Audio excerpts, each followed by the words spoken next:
Hello, I'm Richard with EV4U Custom Conversions. And in this video series that's upcoming, we're going to focus more on the custom conversion than we are on the EV. But don't worry, we're still going to feature some EV content because we're still EV4U. But we're going to do a little on the side project, and it's going to be a custom conversion but not an EV conversion, although it's going to be electric centric. And that is, we're going to convert an 8-foot by 16-foot cargo trailer to a travel trailer that will feature all electric appliances. So no propane, it's going to be all electric. So this is what we're starting with. Like I said, it's an 8-foot by 16-foot. So 8 foot wide, 16 feet long, 7-foot high interior. And it's got a ramp door in the rear, which we're not going to use except for loading stuff in and out initially. I don't know if we'll use it after that. And it has a side door. It has a shallow V nose, and I can't get back far enough to show you very much. Getting a little cramped in our overflow warehouse here where I store all my stuff. But this is going to be our starting point. A quick look at the inside.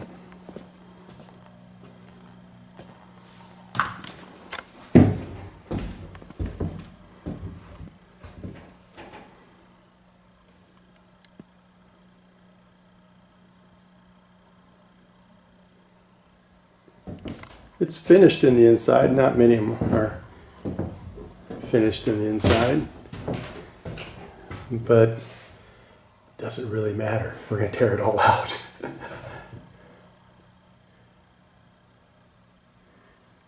And they went a little crazy with the staples.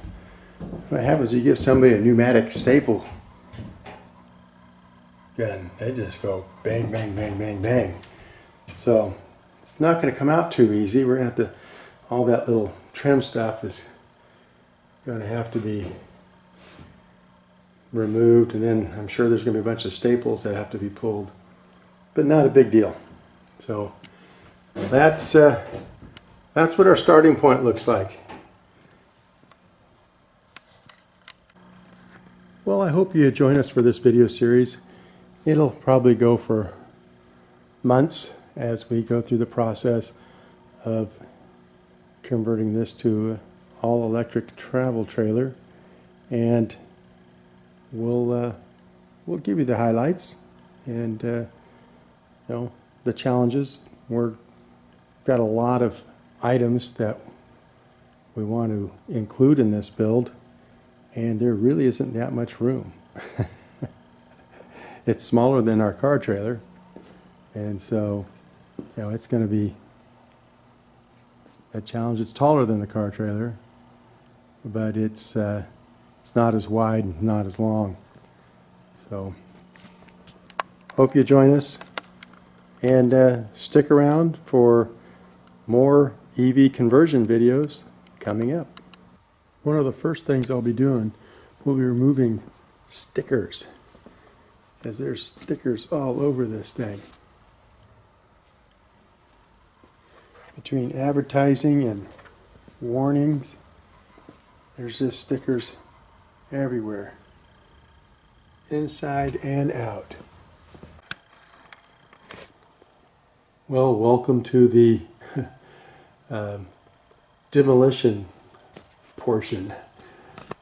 Actually disassembling the interior of the trailer so that we can insulate the walls. We're going to insulate the floor and the ceiling. But all that trim that, you know, actually, you know, when you first looked in here at a glance, they did a pretty nice job of trimming the inside and, you know, not looking as bad as a lot of them that I've seen. But you can see that the trim wasn't covering a seam, they're covering gaps. And so that's not acceptable for what I want to do, so we're going to have to move these pieces. This is 3/8, and for the windows that I have and for being able to attach a little more things to the wall a little more securely in places where I can't reach the supports, I'm going to go with 1/2 inch. And I just wanted to show you kind of the stages here in this process. And you can see the way they had that aluminum piece over the spring really took up a lot more real estate than it needed.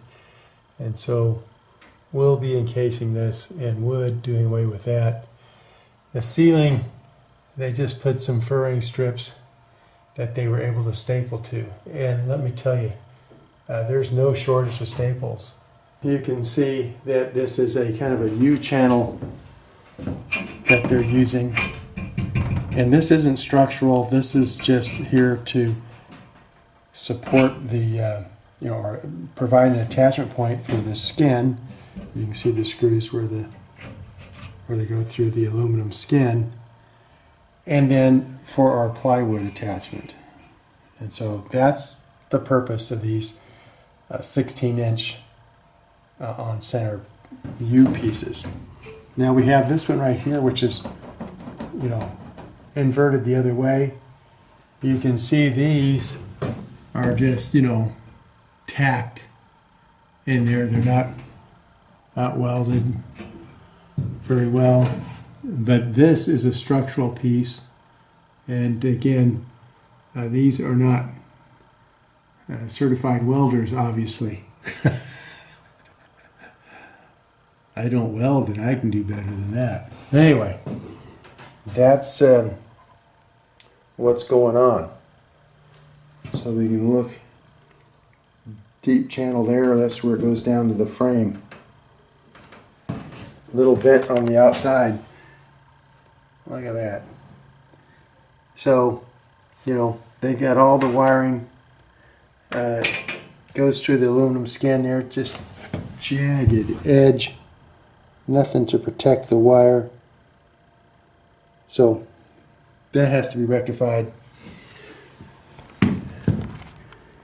They've got these splices here. Those got to go. World's worst splice.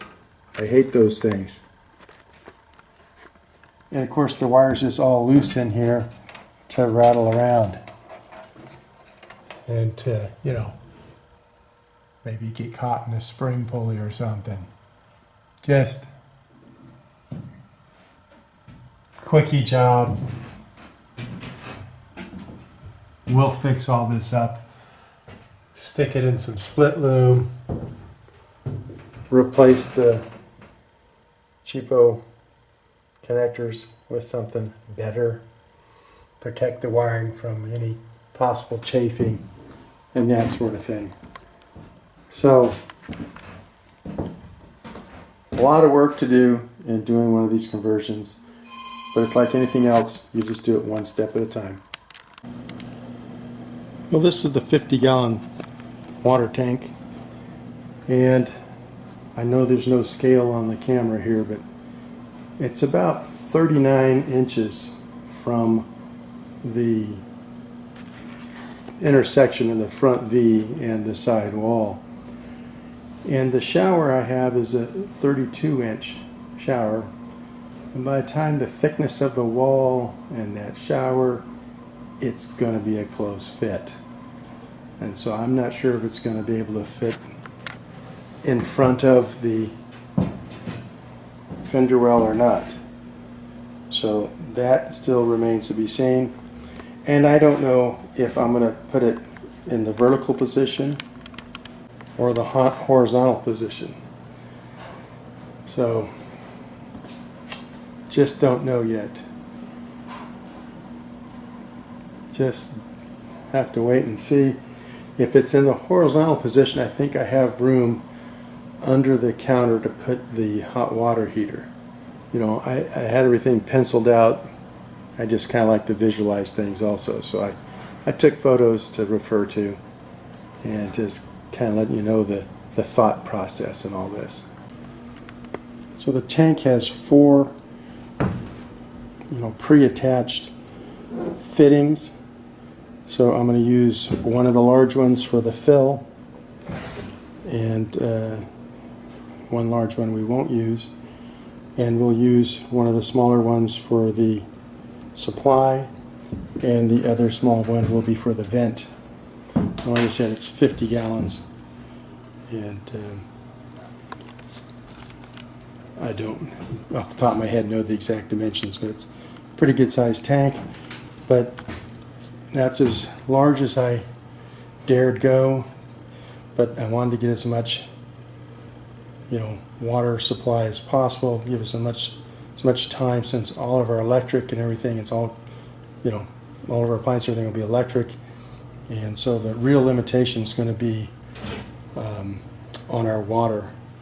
And so I've got 50 gallons of fresh, and I've got 46 of gray, but 4 gallons in the hot water heater. Our weak link will be the gray tanks at 46, and that's all I could get to fit between the frame rails, because they're going to go in the nose here underneath, not all the way forward of course, but somewhere in that area. So the weight will go from the side to the center. And you remember, we're talking about a little bit of weight. I mean, that's 400 gallons of water. So anyway, and that will be offset. Unfortunately, there's a door in the way, but on the other side we're going to have our batteries and the inverters and all that kind of stuff to help keep the weight somewhat equal on both sides of the trailer. So anyway, back to taking things apart. So doing some other preliminary inspections and viewings here. In the big picture, we're going to have a large, I don't want to say dinette, but large seating area with table in the rear. So we're going to have 4 foot of benches on both sides, and then a long table in the center. And because we spend a lot of time playing games, working on our computers, so we wanted the large table top, and then above that will come down from the ceiling will be a queen size bed. And so actually those benches are going to be 5 feet long, not 4 feet.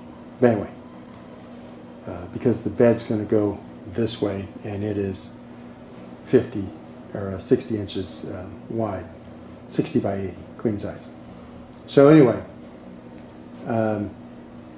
when you're sitting at the table where we're going to spend, the majority of the time when we're in the trailer eating, we're playing a game on a rainy day or something, or sitting with our laptops, this is going to be the part of the trailer where we're going to spend the most time. So the idea, I didn't want to cut out, a large horizontal window, because I didn't want to interfere with any of the structural pieces, which you could, and you can put in bracing and everything, and I just didn't want to do that. So I ordered windows, and this is starting to slip on me here, that would fit in between your 16-inch centered supports. So this is a 14 by 22 window, and the plan was to have 3 of them. So there's the back of the trailer, so 1, 2, 3, and the 5 feet comes out to about here, so it's beyond the bed and stuff. And of course the cabinets can't start until after the bed, because we want the bed to go down low. My wife and I are, you know, we're closer to 70 than we are to 60, and so we're not wanting to climb into a bed. So in order to get the bed all the way down, it's got to go down to the bench height where you would be sitting, and so our lower cabinets and upper cabinets won't start till after that 5-foot point. Then I'm not exactly sure, you know, if it's going to be 5'6", 5'4", whatever. It's going to be beyond the 5 foot. Anyway, my frame keeps slipping here. The tape's not sticking well. But then, when we removed the walls, we discovered a problem. Like I said earlier, these are they're not structural as far as supporting the roof. These are strictly for attaching the plywood on the inside and the aluminum skin on the outside. This is a structural piece right here, right in the middle of window number 2. Or the center window, however you want to look at it. So anyway, I did not want to remove that once I've discovered it. So we're going to do a change up, and we're going to put 2 windows. So one here, skip, one there, same on both sides. And then the other 2 windows, because I purchased 6, I don't know if we'll put those over the kitchen, you know, sink, which will be in this area somewhere, you know, just beyond the bathroom, have a little counter on both sides of the sink, so it would be in here. Haven't pulled that wall apart yet to see what's in there. So that's one potential idea. And the other was, we're not going to use the ramp. I mean, there's people that they put it down, they use it as a little patio or whatever, back to the windows, or put a couple windows there. It's not like we're going to be walking over them. And so that would give us a little more, you know, open feel to this back end. Well, here's what it looks like. This is going to be our starting point. Probably pretty echoey in here. We just have the one vent, and you can see the wiring, the existing wiring in the trailer. Don't like the way it was done at all. So I will be redoing that also. So we're pretty much starting with a blank slate here. This is a really light trailer, as purchased, with all the plywood in it and everything. Was I believe the curb weight was 2,500 pounds, so it's a light trailer. You see some things that need attention, you know, where the electrical comes in, just a big old hole in the nose right there. So lots of things that will need attention. And I'm going to start by first doing, you know, the wiring, take care of the trailer wiring first. And vent is going to be replaced with a fan, and it's going to have a cover over it like we used on our car trailer. If you can see those up there. So that allows you to run with the vent all the way open, driving down the road, no matter what. You don't have to worry about hail damage or anything like that, because those things are quite strong and work well. They just stick up a little higher than, you know, you may like, but they work well. So there's the existing hole where we'll put one, and this is kind of somewhat center of the trailer.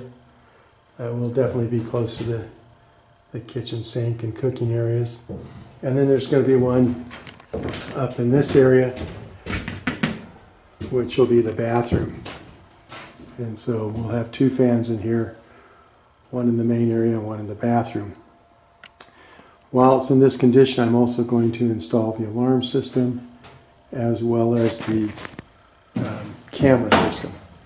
And so just like the car trailer has, It's got cameras, so we can see all 4 sides. And then another thing I'm going to do is these LED lights didn't show up real well in the bright sun.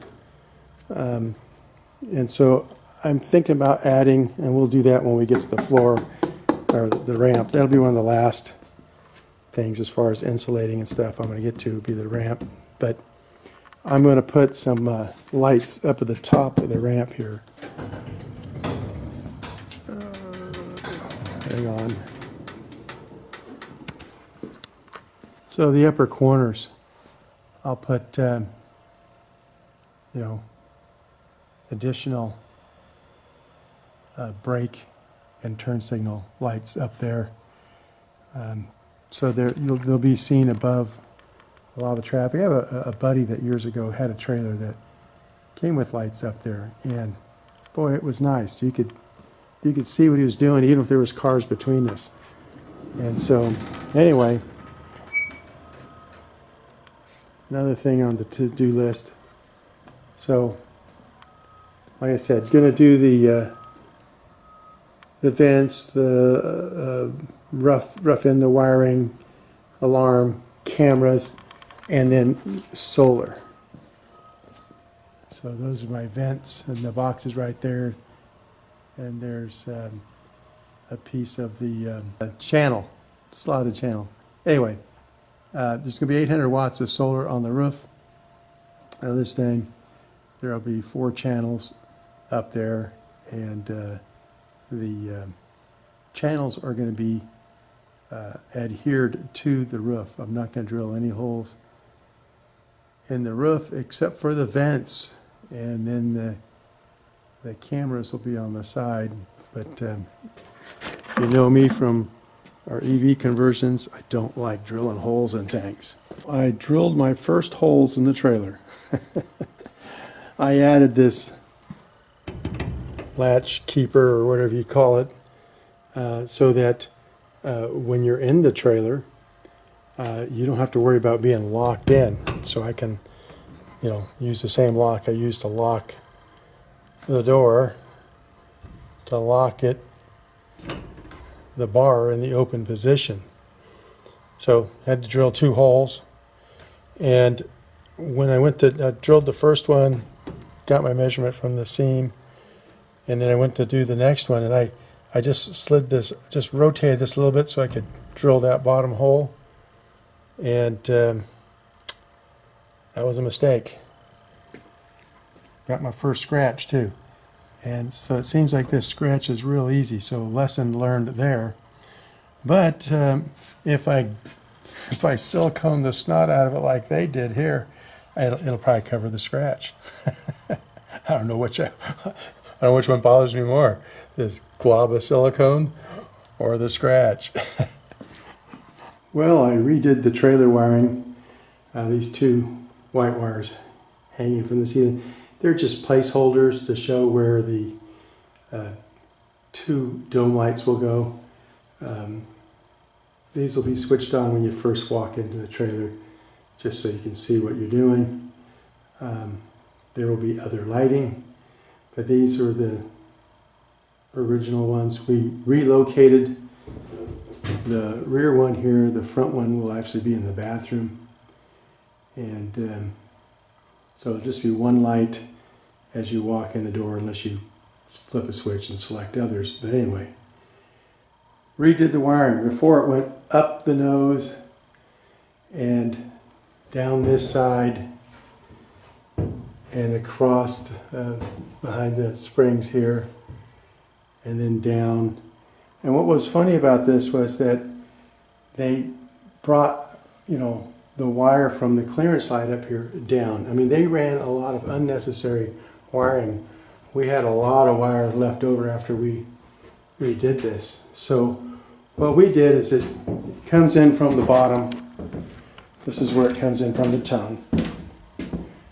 And so that didn't change, but instead of running it up the nose here, we come down the side, we ran it up here, catch the 2 clearance lights, and then ran across and caught the other two here. The rest of the wiring goes down, like I said, to be behind the baseboard. It's all loomed, comes up the channel here. So this is, you know, where the wall is right here. So this will be in a cavity with an access plate. And so this is all the driver's side wiring. It goes up, completely loomed this time, and across to here, which is where they had the original, the rear clearance light, you know, on the side, and then the ones along the back all were accessed here. I didn't tear any of the lights off and redo all that, although, you know, there are jagged holes and everything, the wires come through. Hopefully that doesn't come back to haunt me. But probably can't even hardly see it. I mean, it's loomed and comes down in another terminal strip, and, you know, catches the tail, brake, and turn signals on the right side of the trailer. And they had a wire that came from the lower clearance light and went all the way up there. And so, like I said, a lot of wiring left over. And we'll use these attachment points when we add the lights to the ramp. And so they'll just drop down from here, and there will be a pass through into the ramp and give us a second set of brake and turn signal lights. So anyway, we're pretty much getting to that starting point where we have the blank slate and we can start to get started. I'm going to have a bed that lifts up with a winch, and so I got to come up with a mechanism that will do that and have the strength. And, you know, this is a lightly built trailer, so I'm going to have to kind of put in my own little support structure, it looks like. I mean, you know, these things are just, you know, really flimsy. You've got to have the plywood in one of these trailers because that's what gives it a lot of its rigidity. And so you wouldn't want to do much traveling the way it is right now. It just wouldn't be good on the siding and so forth. It just doesn't have a lot of strength. And then in the ceiling, 1 by 1.5, you know, not much in the way of a lot of strength there. And so we'll see. We'll see what I end up doing in order to make all the things work that I want to make work. So anyway, hope you join me for the journey.